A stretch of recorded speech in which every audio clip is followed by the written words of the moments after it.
এটা কোথায়? গোবরডাঙ্গা রঘুনাথপুর। রঘুনাথপুরে দেখুন কত বাচ্চা, কত ঠিক হাঁসের বাচ্চা, মুরগির বাচ্চা পাওয়া যায়। চলে আসতে পারেন। এই যে এখানে মুরগি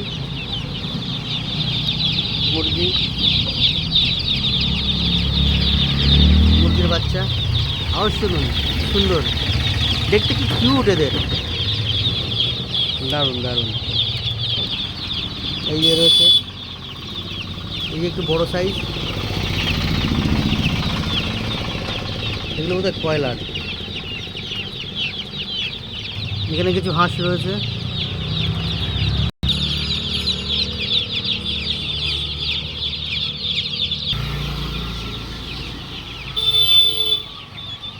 দারুণ দারুণ, দেখুন একবার কীভাবে চলে এসে ঝাঁক ধরে। ভাবছি খেতে